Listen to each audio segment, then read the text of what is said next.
virá diante dele no espírito e virtude de Elias, para converter os corações dos pais aos filhos, e os rebeldes à prudência dos justos, com o fim de preparar ao Senhor um povo bem disposto. Em São Lucas, capítulo 1, nós encontramos o anúncio do nascimento de João. No versículo 15 em diante, o anjo estava falando com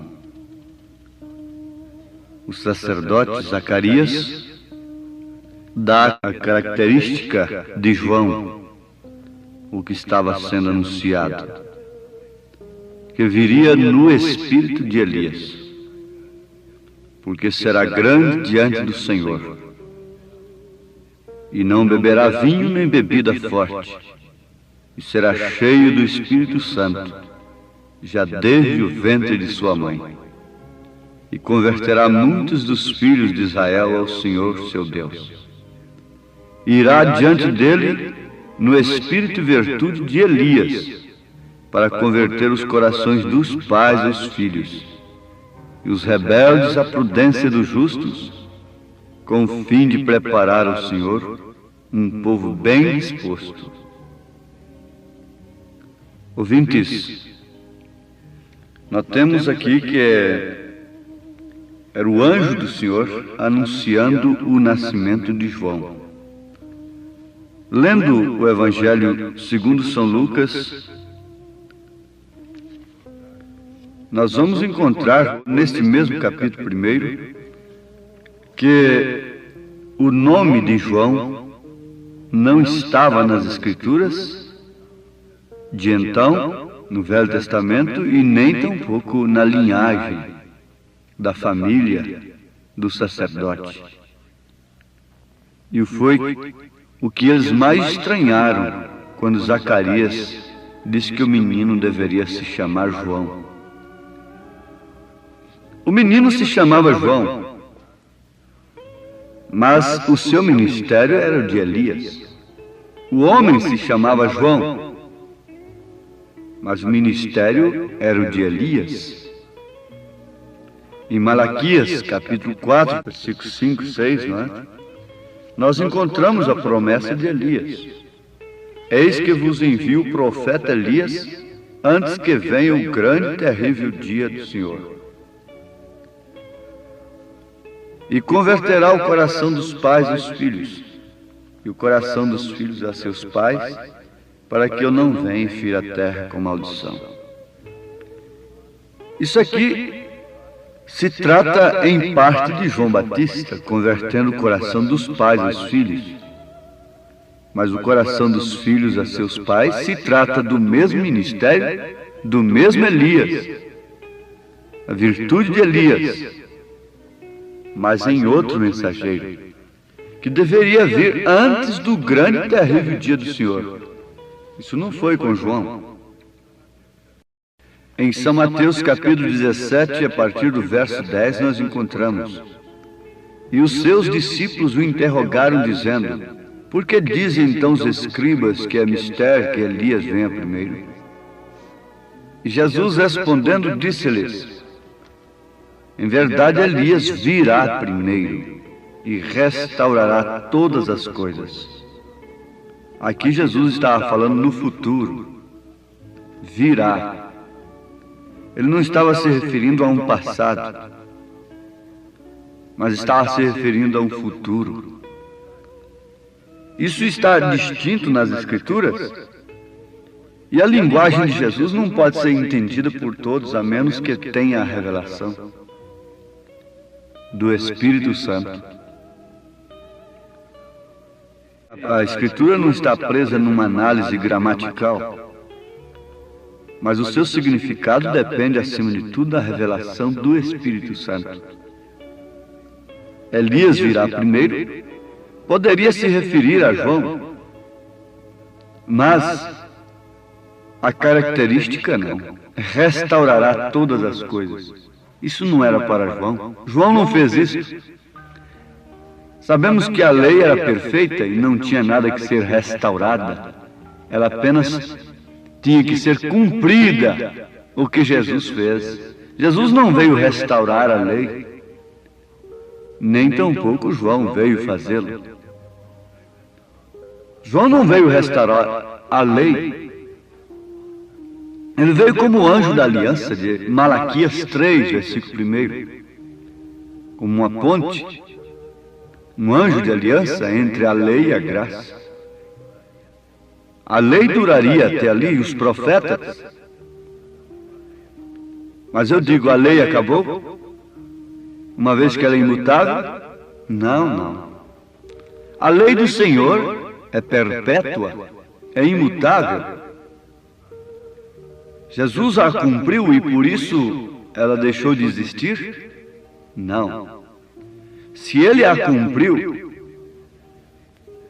inclusive levando a maldição da lei no Calvário, foi justamente para que agora ele estivesse em nós e escrevesse nas tábuas do nosso coração a lei do Senhor. Então, a lei não tinha nada que ser restaurada. Portanto, não era o ministério de João Batista restaurar a lei, restaurar todas as coisas.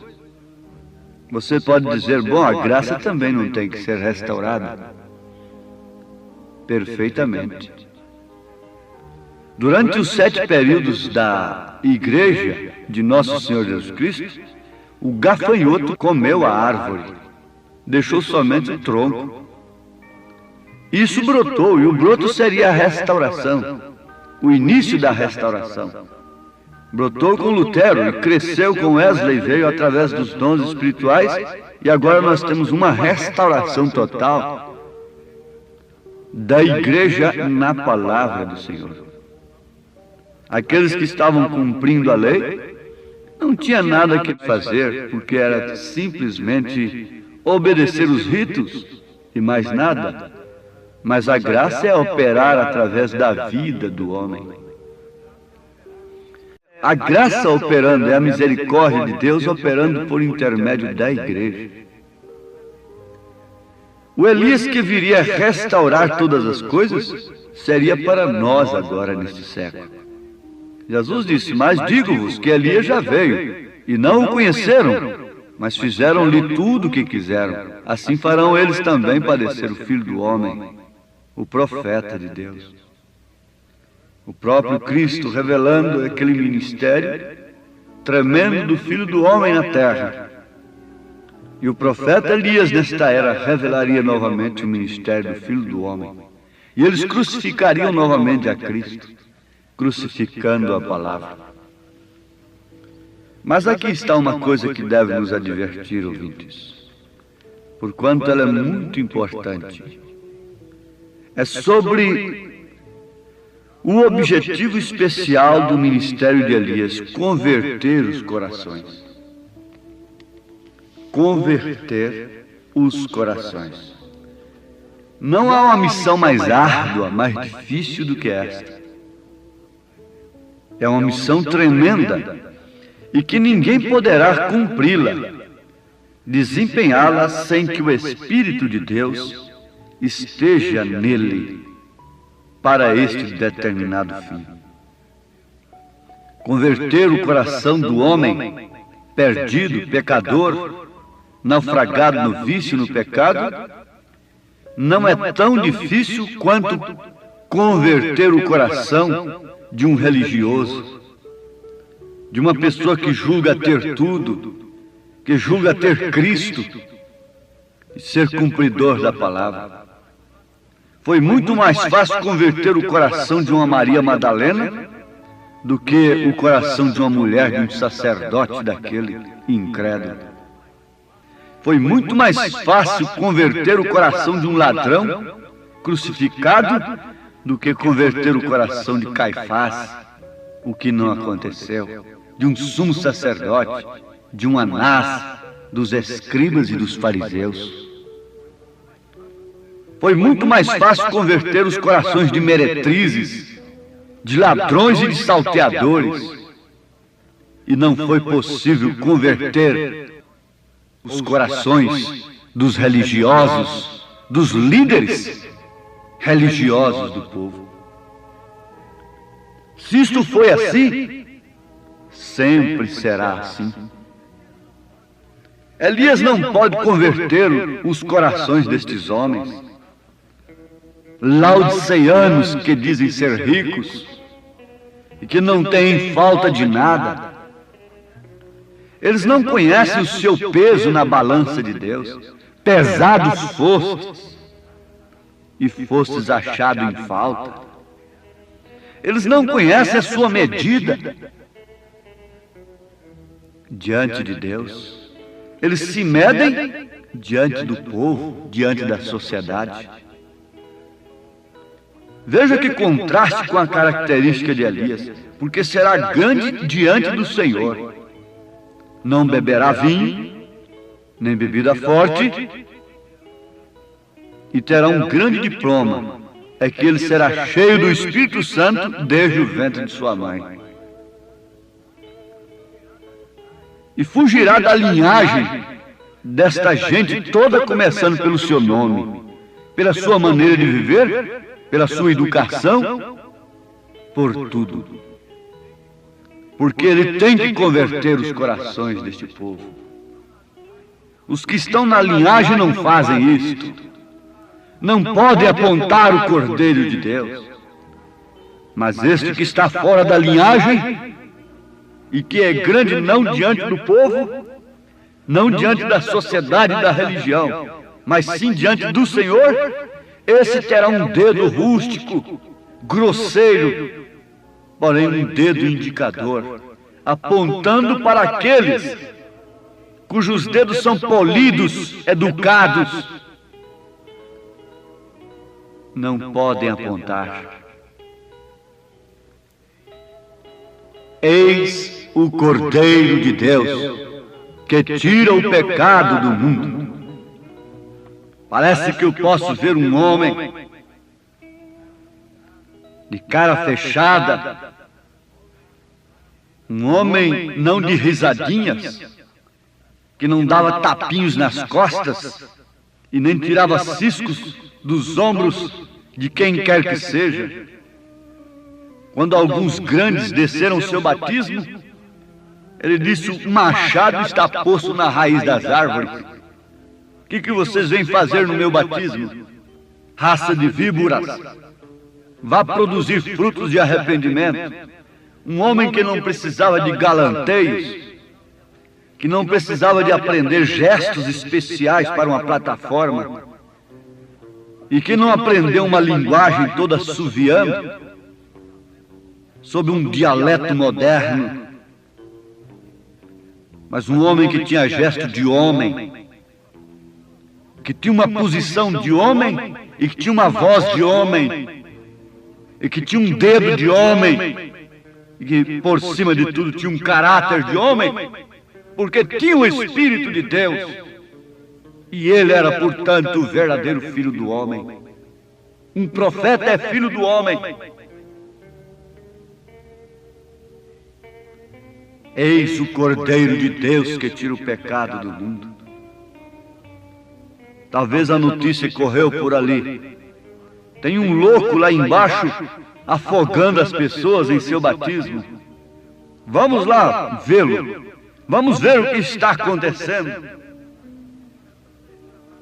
Essa foi a chamada de João. Esta foi a atração de João. E um dia, quando o convidaram num banquete, naturalmente avisaram para ele: você lava essa pele que você usa e põe aí algum desodorante e fica meio perfumado, parecendo uma dama, porque você vai entrar na presença do rei Herodes com Herodias. Naturalmente ele olhou por baixo assim, com aqueles olhos brancos, e disse: eu irei, sim, pode deixar, eu estarei lá. E quando deram a palavra para o João levantou e, ao invés de dizer para Herodes: tudo vai bem, senhor Herodes, senhor apóstolo de Deus, O senhor vai nos dar uma ajuda, não é? Para construirmos um enorme templo para o Senhor. João não tinha essa missão, meus irmãos. João era Elias. E Elias não porta essa característica. Levantou o dedão novamente e disse: não te é lícito possuir a mulher de teu irmão. Lá estava a mulher casada ilicitamente com o poder nacional, a igreja. E a igreja tomou ódio do profeta. Esse homem vai para a cadeia e eu vou pedir a sua cabeça uma hora dessa. E ela ficou aguardando a oportunidade. Deixa falar. Mas venha cá, meus ouvintes. O que estaríamos precisando nós nesta era? Quando Herodias tem se assentado junto com Herodes e sua filha está dançando aí ao seu redor para lhe agradar? O que precisávamos nesta era?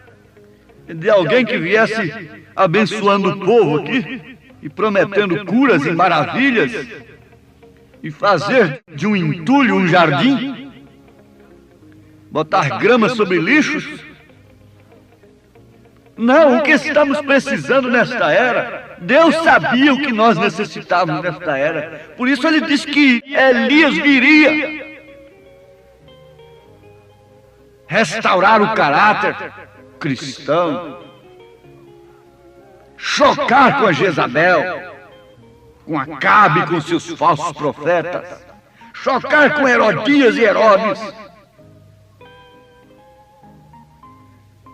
com a igreja e o poder mundano. Elias deveria vir com a mesma característica, mandando a mulher para o seu lugar, de acordo com as Escrituras. Veja a sentença que pesou sobre a serpente, em Gênesis capítulo 3. Veja a sentença que pesou sobre a mulher. A sentença de Deus é esta, que o homem teria domínio sobre ela. Veja a sentença que pesou sobre o homem. Onde estamos nós? Isso não deve ser restaurado? Qual o mensageiro poderia fazer naquele dia o que João fez, o que Elias fez? Qual o mensageiro que poderia pregar a mensagem que o profeta desta era pregou e que nós temos vos anunciado em parte e que temos oferecido através de literaturas? Fiquem com esta pergunta e Deus vos dará a resposta. O Senhor vos abençoe. Em nome do Senhor Jesus Cristo. Amém. Tem enviado um profeta prometido na Bíblia Sagrada. Ele veio restaurar a fé que os apóstolos pregaram. Trouxe luz para a noiva de Cristo, que ansiosa espera o Senhor. Sua mensagem prepara o eleito e o leva ao céu. Mensageiro dos últimos dias, foi um homem humilde e simples. Viveu sempre ajudando aos irmãos, cultivando amor.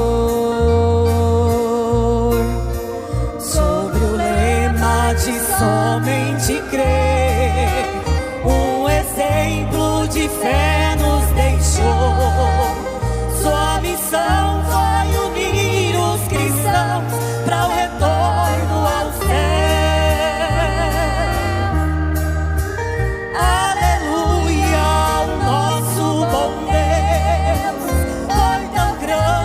Mensagem de amor que nos traz o alimento da alma e nos livra da perdição.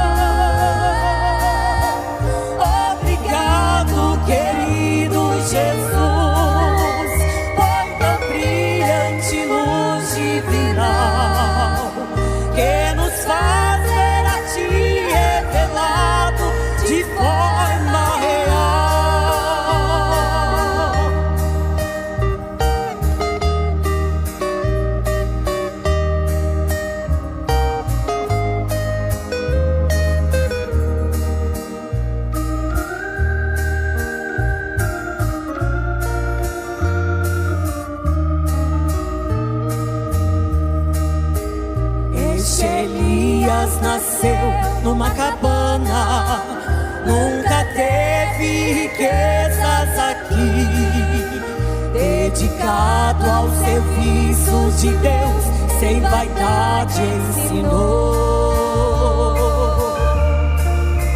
Não tratou de criar controvérsias sobre o vivo evangelho eternal, simplesmente nos trouxe a luz e os mistérios de Deus.